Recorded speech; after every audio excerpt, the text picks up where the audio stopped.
예, 우리 시청자 여러분들도 민주당도 개판인데 뭘 남의 걱정하냐, 뭐 이런 비판의 목소리, 쓴소리를 하고 계신데요. 뭐, 지금 우리는 야당입니다. 야당이 할 수 있는 역할을 충분히 하지 못한다라고 비판을 하시면 저희도 뭐 드릴 말씀은 없긴 하지만 지금 전당대회를 치러야 되기도 하고요. 민주당의 그 많은 의석을 차지하고 있으면서 노력을 하려고 하는 뭐 TF 구성 뭐 이런 것도 하고 있지만 언론에서는 또 제대로 조명해 주질 않는 부분도 있고요. 근데 우선 민주당의 뭐 진짜 다시 재정비해서 지금 강한 야당이 되기 위해서는 전당대회는 일단 끝내고 나야 되지 않겠습니까? 지금 상황에서는 뭘 해도 뭐 이렇게 특별히 그쵸. 잘하고 있다라는 모습으로 비춰지긴 힘들 것 같은데요. 이재명 우리 의원이 어제 광주를 가셨습니다. 왜 가셨나요? 출마하겠다고 이해관! 이제 출마하겠다고 이제 거의 선언하러 가시는 거라고 그런 봐야죠. 거죠? 출마하겠다라는 것을 기정화시킨 거죠. 일단 광주에 가서 우리 광주 지지자분들께 어떤 이제 자신의 모습도 좀 보여드리고 대선 이후에 한 번도 그 광주에 지선 이후에 광주 그쵸. 시민들 네. 목소리를 제대로 못 들었으니 그런 과정을 거치고 싶어서 가신 것 같더라고요. 그렇죠. 그러니까 광주 지난번에 지방선거 투표율이 37%. 이거 역대급이에요. 우리 이런 적이 역대급이죠. 없어요. 이거는 기본적으로 민주당에 대한 실망이거든요. 민주당의 실망이기 때문에 광주나 이제 호남에 계신 분들이 다 그 얘기해요. 그러니까 아니 이렇게까지 했는데 왜 민주당은 이게 관심이 없냐, 이게 대해서 좀 대책을 세워야 된다, 뭐 그런 취지라고 봐요. 기본적으로 지지세 아니 지지자들을 달래는 것 위라는 것도 있고, 결국은 아마 민주당이 어디로 가야 되느냐 이거에 대한 아마 방향을 찾기 위한 목소리를 들으러 간 거다라고 보고, 지금 말씀처럼 아마 이제 우리가 예전도 보면 뭐 대선 출마하거나 대권 출마 이럴 때 광주 많이 방문하고 이랬었잖아요. 그런 수순이라고 봐요. 이번 근데 언제 출마 선언은 언제예요? 많이 물어보는데 지금 객관이시니까. 제가 무슨 객관입니까? 후보 네. 등록하실 때 바로 하실 거 아닐까 생각이 듭니다. 17일 날? 18일 날? 17일 전에 안 하겠어요. 17일 날? 아 근데 출마가 기정사실이라고 보도하면서 또 출마 선언을 왜 안 하냐고 얘기하는 것도 있고요. 아니 네. 정말 출마할 것 같지 할 것 같은지 안 할 것 같은지 아리까리하고 헷갈리니까 입장을 밝혀라. 그거는 그러면 좀 또 이해가 되는데, 다 출마할 거라고들 하면서 또 자꾸 출마 선언은 가장 좋은 시점에 가장 좋은 타이밍을 잡아가지고 가장 좋은 준비된 메시지를 내면 되는 거잖아요. 왜 이제 그런 부분에 관심이 있는지 모르겠어요. 적절한 시점에 적절한 명분을 음. 가지고 이제 국민들과 당원들에게 울림을 줘야 되거든요. 맞습니다. 그래서 저는 이제 생각나는 게, 이제 이번 전당대회에 뭐 이제 이재명 후보뿐만이 아니고 저는 우리 당권 주자들이라든가 최고위원들이 한 3가지 정도는 병합해야 된다고. 첫 번째는 집권 전략, 네. 집권 전략을 내놔야 되고요. 두 번째는 이 와야 된 당내 민주주의. 오랫동안 골마온 거예요. 네. 골마온 거, 당원 민주주의를 어떻게 지킬 것인가, 다시 회복할 것인가. 세 번째는 당의 정체성 문제, 누구의 이해를 대변하는가. 금방 말씀하신 2030 청년의 문제도 같이 포함되는 거라고 봅니다. 서민과 중산층의 정당, 이런 부분들을 가지고 논쟁을 해야 된다, 이런 생각이 들고요. 그럼에도 불구하고 저는 이재명 후보 정도 된다면은 당내 문제보다는 이 작금의 국가의 위기, 경제 위기, 민생 파탄, 이런 것들이 사실은 이재명이 대통령 안 돼서 이렇게 된 거예요. 본인도 책임 있는 거예요. 대통령 못된 책임이 있는 거야. 윤석열이 됐기 때문에 이런 상황이 아닙니까? 그래서 국민의 47% 1600만 표를 받은 사람으로서의 국가를 책임지겠다.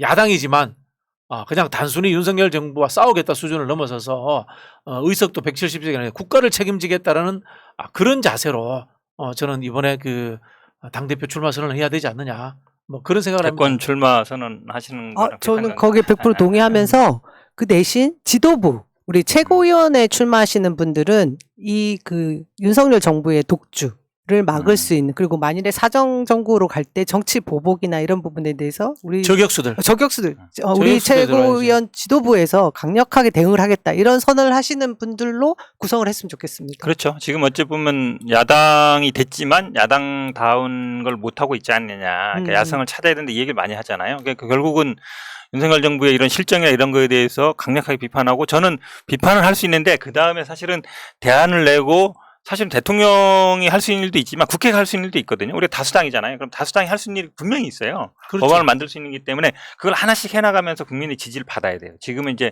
저쪽은 실수하고 있지만 우리가 뭔가를 하는 게 없기 때문에, 그러니까 너네 잘못한다, 잘못하고 있어, 그러면 니들이 어떻게 할 건데? 그러니까 작은 거라도 민생에서 보여줄 수 있는 법안이라든지 이런 것들을 만들어 가야 된다.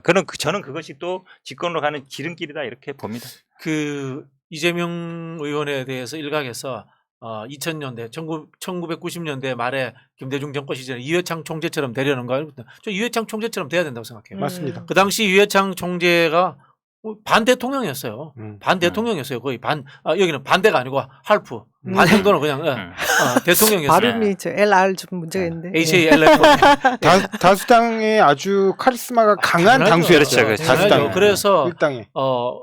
이 추진력을 가지고 또 국민들을 아우르고 하는 그런 모습들을 보여줘서 당내 지저분한 갈등들과는 아예 외면을 버리는 게 맞다고 생각해요. 저는 그런 생각이 들고 오히려 말씀하신 것들은 최고위원급들이 우리 정군의 간부와 한 단계 격상돼 가지고 저격수. 당의 이 대표적 저격수로서 윤석열 정부를 저격하고 하는 그런 역할들을 할 필요가 있지 않겠나 이런 생각이 들고 저는 국회 운영은 좀 더 자신감 있게 포지티브하게 할 필요가 있다는 생각이 들어요.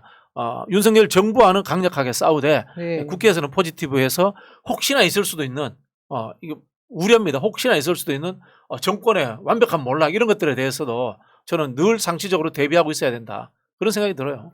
근데 저희가 요즘 들어보면 뭐 역대 헌정사에서 이 정도로 원구성 역대 최악입니다. 네, 원구성에 대해서 무관심한 여당은 처음 봤거든요.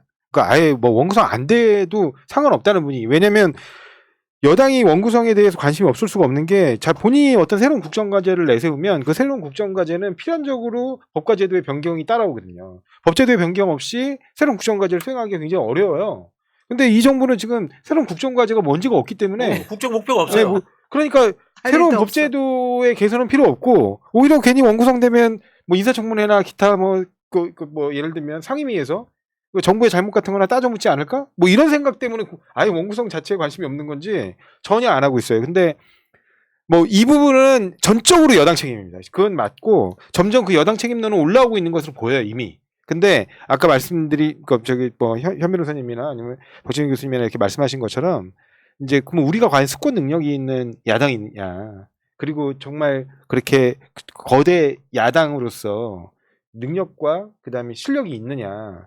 이 부분은 또 다른 문제이기 때문에 그 부분에서 특히 국민들이 직접 피부로 느끼는 아주 생활의 문제들에 대해서 뭔가 이렇게 잘못된 부분들이라든가 아니면 꼭 필요한 부분들이라든가 이런 데는 야당에서 먼저 의제를 발굴해서 그걸 좀 국회에서 빨리빨리 처리해주고 그래서 오히려 행정부의 움직임을 촉발시키는 움직이질 않으니까요. 다수석이니까 가능할 그렇죠. 충분히 가능하죠. 충분히 가능하죠. 엊그제 아마 어떤 자리에선가 이재명 의원이 그런 얘기를 하던데 저쪽이 하도 못하니까 가만히 우리가 있어도 우리한테 기회가 온다. 저는 그건 정말 위험하다. 왜냐하면 그렇지 절대 안 그러거든요. 왜냐하면 대통령 지지율이 이렇게 떨어지고 있지만 저기가 언제 또 확 뒤집어져 가지고 뭔가 막 일을 벌일지 모르거든요. 그렇게 그러니까 가만히 있어서 되는 건 절대 없어요. 지난번에 윤석열 여기도 사실 어찌 보면 정권 교체율이 높았기 때문에 그 힘으로 한 거기 때문에 뭐 모르겠습니다. 정권 교체율이 나중에 뭐 높아질 수는 있지만 야당이 언제 뭐 쉽게 특히 우리 민주당 진보 계열이 쉽게 집권한 적이 한 번도 없어요. 대부분 지난번에도 탄핵 때문에 했죠. 그 전에도 거의 뭐 1~2% 차이로 했죠.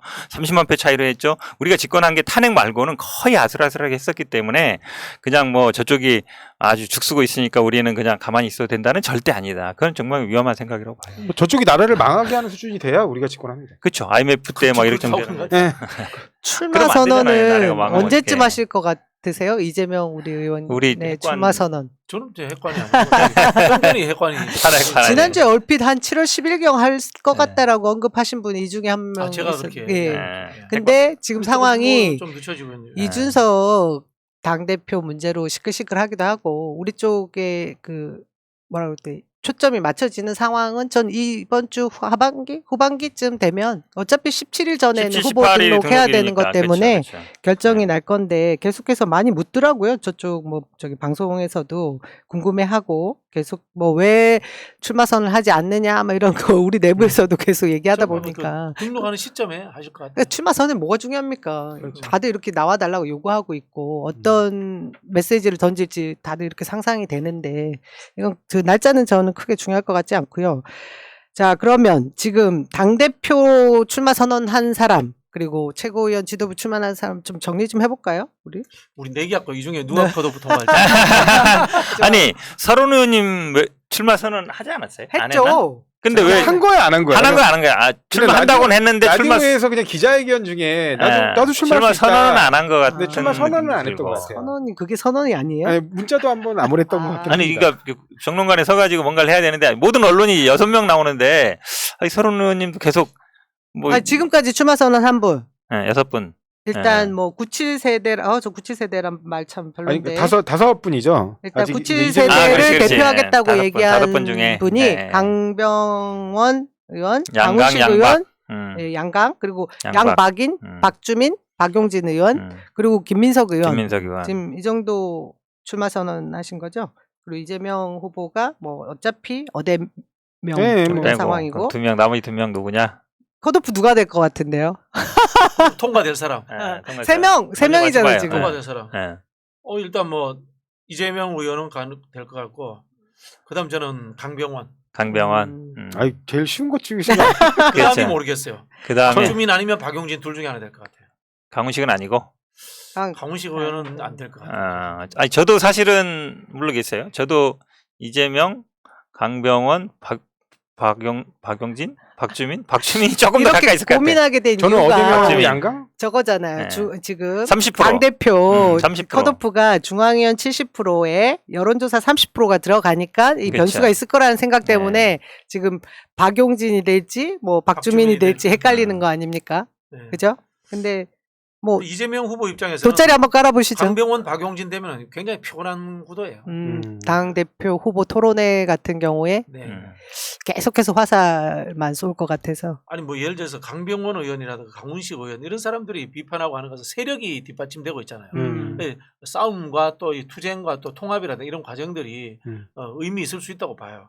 근데 박용진 의원은 그냥 자기 혼자잖아. 외로운 늑대지. 난사잖아. 난사 수준이잖아. 네. 그러니까 그분을 안아도 뭐 뒤에 따라올 것도 없고 배척해도 뭐 떨어져 나갈 것도 없고. 이른바 우리가 얘기하는 뭐 외로운 늑대. 우리 조상호 변호사는 누구 세 분 정도? 어대명하고 양강 뭐 이 정도? 양강으로. 아 그래요. 강병원, 강훈식. 예. 우리 저기 그러니까 현변은 강병원, 박주민. 아 그렇게 저하고 비슷하게 다들 보시면. 사심이 들어가 있네요. 이 정도로 정리해 보고요. 네. 그다음에 최고위원 지금 후보로 거론되는 그리고 실제로 출마하겠다고 선언하신 분들 저희가 정리를 좀 해보죠. 장경태 선언했죠. 우리, 예, 예. 전 혁신위원장 서영교 현재 의원도 혁신위원장이고 선언했고, 예. 서영교 의원님도 그다음에 그다음에 정청래 의원님이 정청래 발표했고. 선언했고. 또 선언한 사람은 양희원 의원도 했어요. 선언했. 양희원 예. 오늘 그다음에 했어요. 그다음에 선언을 하신 분은 더 없죠. 고민정 아니, 또 송갑석 아니에요? 이분들은 아직 선언 안 고민하고 한 것 있잖아요. 같아요. 고민인 것 같아요. 고민하고 있고 예. 최민희 의원도 고민 고민 중이신 것 중이신데 같고. 저희가 좀 나와주십사 뭐 예, 이렇게 예. 말씀드리고 있는 상황이고요. 박찬대 의원도 지금 이제 이재명 의원과 인천이기 때문에 그러니까. 이제 조금 예. 고심을 하고 있지만 같이 좀 나와주셨으면 좋겠다. 아까 말씀드린 대로 최고위원에서 저격수가 되어주는 부분에 좀 역할을 해주셨으면 좋겠다. 이건 제가 말씀드렸었던 거고. 근데 고민 중이신 걸로 알고 있습니다. 이게 언급되는 분들 중에 보면은 지난번 대선 때 좀 그런 말 역할을 했던 분들이 김남국 의원, 그다음에 한준호 의원, 김병기, 박찬대, 최민희 의원 그렇죠. 이 정도인 것 같아요. 왜냐면 이수진 여성 동작을의 이수진 예. 의원은 김의겸 의원도 했죠. 김의겸 근데 의원도 김의겸 그랬죠. 의원은 최고위원 나오신다는 얘기를 한 번도 한 적이 없는데 지금 거론되고 아, 있다고 그래요? 그러네요. 예. 실력이 있으니까. 예, 예. 박찬대 의원님이 나오신대요? 박찬대 의원 나오시면 재미있을 것 같아요. 고민 많이 하고 셀럽 계시는데. 개그 하시고 막 이러면 또 이게 이제 저는 최고위원 문제도 아까 네. 우리 이원호 비서관 비판했잖아요. 검사 네. 출신 이원모. 이원모 예. 똑같이 적용해가지고 유명하다고 되는 거 아니라고 봐요. 그렇죠. 정치 프로세스에 대한 과정에 대한 이해도가 있는 사람이 하는 게 맞다. 저는 그런 생각이 당무를 알아야 된다고 그렇죠. 생각합니다. 당무도 알아야 되고 정치도 이해해야 되고 예를 들자면은 생각만 좋다고 되는 거 아니에요. 실력을 갖추신 분들로 뽑아주셔야 된다. 좀 이 말씀 좀 강조하고 싶어요. 왜 우리 정봉주 봉도사님은 안 되나요? 이런 말씀 하시는데 지금 컷오프가 최고위원은 여러분 중앙위원 100%거든요. 이게 별로 변동사항이 없었습니다. 최소한 여론조사 30%가 들어갔다라고 하면 도전해볼 만한데 지난 서울시장 아니고 맞아 이번 좀 그죠? 예. 직전에 서울시장 후보로도 도전을 했다가 또 그냥 이유 없이 컷오프 되신 상황이 있어서 이 부분을 아마 고민을 하셔서 출마 어떻게 돼요? 감봉주세요? 어떻게 되세요? 하시나요? 안 하시나요? 이분은 간도 안 보는 것 같은데. 예, 핵관 아니에요 또? 정핵관. 정액관이시죠. 정액관. 뭐 핵관은 뭐 정 의원님이 저희 핵관이지 뭐. 아, 그래서 이번에 도전 안 하실 것 같다는 생각이 듭니다. 예. 근데 원외 인사가 사실은 이제 중앙위원 70%도 있고 이래서 원외 인사가 최고위원 중앙위원 되는 거 이제 100% 그러니까 그러네. 네, 최고위원은 그 최고위원은. 100%니까 예전에 아마 뭐 기초단체장이나 이런 분들은 있었는데 원외 인사가 된 적은 있어요. 없습니다. 아니 예전에 예전에 뭐 이인영 의원 아니, 이런 저기- 사람들 아니, 네. 안희정. 예. 이인영, 안희정 집단 지도 체제 때도 네. 2등, 3등도 하고 이렇게 하긴 그 했어요. 이제 그게 개파별 뭐 개파 영향도 있지만은 지금 이제 의원 숫자가 많아지면서 그러니까 완벽하게 당이 이제 의원 중심으로 굴러가니까 이게 쉽지 않은 것 같아요. 네. 아까 뭐 말씀드린 대로 당 대표와 최고위원의 역할이 각각 나누어지는데 그 말씀하신 것들 잘 해주실 수 있는 지도부가 구성이 됐으면 좋겠다라는 사실 바람이 좀 있죠. 걱정입니다. 예. 그러니까 저는 이 중앙위원회 이번에 100%잖아요. 근데 이 중앙위원회에 대해서 뭐 이제 뭐 폐지해야 된다 뭐 이런 논란들도 있고 막 그러는데 뭐 폐지는 잘 모르겠어요. 왜냐면 이게 사실은 동료평가거든요. 이른바 누군가의 평가에 할 때 다면 평가할 때 동료평가도 하잖아요. 그러니까 가까이서 굉장히 오랜 시간 많이 접촉했던 사람들의 평가예요. 그러니까 이 평가도 굉장히 나름 정확할 수 있습니다. 근데 이걸 가지고 100%로 한다 이거는 좀 이상하잖아요. 왜냐면 결국에 정치는 지지층과 소통을 통해서 어떤 방향으로 내가 이렇게 어떤 정책을 끌고 갈지를 이렇게 대중에게 보여주고 평가받는 건데 그 부분에 대한 평가가 전혀 안 들어간다? 이거는 좀 이상한 것 같아요. 그러니까 뭐 지금 당대표 부분에서는 30%가 반영되는 것으로 결국에는 이제 바뀌긴 했지만 이 최고위원의 경우에도 적어도 한 30% 정도는 반영하는 게 맞지 않나라는 생각이 저는 강하게 듭니다. 그런 면에서 전당대회 룰이 얼마나 이제 혁신안에 가깝게 변했느냐를 저희가 평가해 보자면 굉장히 미흡하죠. 그래서 어제였나요? 우상호 비대위원장이 이제 한 달, 취임 후 한 달 기자회견을 하면서 이제 뭐라 그랬죠? 본인이 잘 이끌어 왔다라고 이제 평가를 하신 부분이 있는데 저는 지금 조상호 변호사님 말씀하신 것처럼 네. 이 혁신안에 대한 걸 어떻게 통과시킬 것인가 결국 그것은 전당대회를 통해서 개혁적인 민주당의 주자들로 뭔가 구성이 돼야 되는데 그러려면 룰 자체가 그렇게 세팅이 되는데 이 우리 당원들이나 민주개혁 쪽 지지자들의 그 뜻을 다 받아내지 못했다라는 게 참 아쉽습니다. 그러니까 당원들의 요구를 반영시킬 수 있는 통로가 하나도 없어요. 지난번에 뭐 전당원 투표 하루 만에 6만 명 서명하잖아요. 그만큼 당원들은 뭔가 이제 해주길 바라는 건데 그 통로가 전혀 없어요. 의원들은 만약에 뭐 왜 이렇게 문자 폭탄 보내냐 이러면 거기 못 하고 전화하면 뭐 당실에 전화를 안 받고 찾아가려면 막아버리고 그럼 방법이 없잖아요. 당원들의 어떤 요구를 받을 수 있는 어찌 보면 이 소통 자체가 안 되고 있는 구조이기 때문에 지금 박 교수님 말씀처럼 전당대회에서 이번에 당대표 되는 분이 분명 이 부분을 개정해야 돼요. 그래서 당원들의 의사가 반영될 수 있는 구조를 만들어야 돼요. 정식으로 혁신위원회를 만들어 가지고 중장기적 관점에서 당의 민주주의를 좀 제도화시키는 방법을 찾아야 될 것 같아요. 네. 이재명 당대표가 세워지면 이외에 혁신위원장으로 여기 계신 분들 우리 누군가는 꼭 좀 아니, 맡아주셨으면 당은 좋겠다는. 잘 모르고 우리 박 뭐 교수님이 우리끼리 여기서 무슨 말을 못 하겠습니까? 그러니까 아니 혁신위원장 추천해야죠. 우리 추천하세요. 우리끼리 하는 게 예. 아니죠. 아니 그래도 어쨌든 또 전락합니다. 이러다가 연락해요.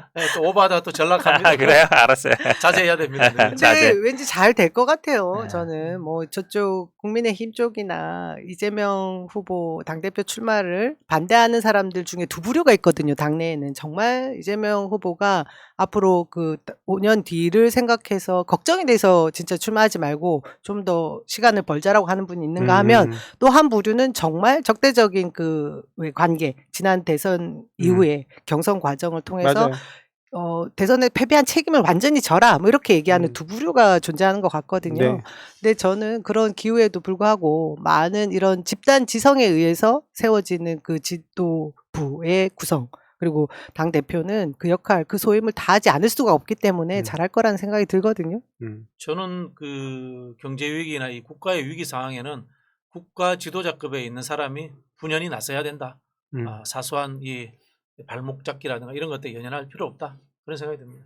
저도 아까 말씀하신 것처럼 이 이재명 그 의원의 그 전대 출마에 대해서 반대하시는 분들이 하나같이 다 이재명 의원이 잘못되기를 바래서 그런다고 생각하지는 않아요. 그러니까 이제 일부는 너무 이미지가 빨리 소모되는 게 아닐까 하는 걱정 어린 어떤 진짜 그 충심에서 얘기하시는 분들도 있었을 거라고 봅니다. 근데 지금 민주당이 한 가지 확실한 건 지금 민주당이 국민의힘보다 당내 민주화가 더 뒤처졌다. 이걸 손볼 강력한 리더십이 있어야 된다. 근데 그 강력한 리더십은 국민의 지지, 당원의 지지로부터 나오잖아요. 누가 있냐는 겁니다. 그러니까 어쩔 수 없이 또 나와야 되는 상황이라는 거예요.